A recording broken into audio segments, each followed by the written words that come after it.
ScouterStan. Let's talk a little bit about being kicked out of scouting. I was stunned about all of the craziness that goes along with that. There are people who claim to be kicked out of a troop or a pack or something, and that's not always the way it is.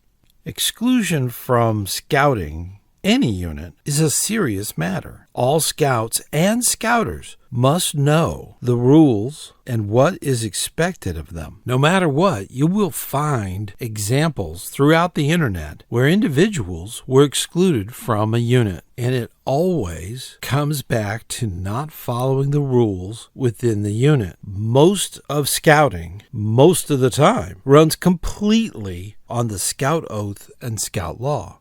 Many units will also have a code of conduct that is highly recommended for preventing and resolving any issues. Now, this code of conduct needs to be worked on with the charter organization representative. It's critical that we, as scouts and scouters, follow the rules. After all, a scout is obedient. What it all boils down to, can a unit kick a scout out?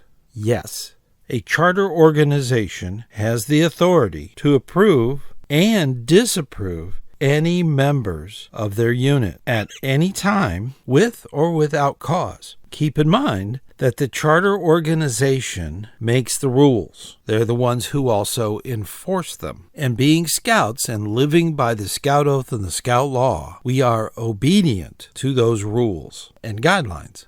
So in essence, yes, a chartered organization representative can exclude a scout or scouter from their unit, although the scout is still a member of scouting even without a unit, and it's completely up to the individual to find a new unit. Many times the scout will choose a unit but will need to be approved by the new charter organization. The scout or scouter might need to write up why they were asked to leave the other unit and how they had learned from their mistakes and how they'll prevent from making the same mistakes again. This would be very recommended for scouts who have left a unit or been asked to leave a unit, joining another unit. It's completely up to the chartered organization representative to make that decision. Most chartered organizations take this responsibility extremely seriously.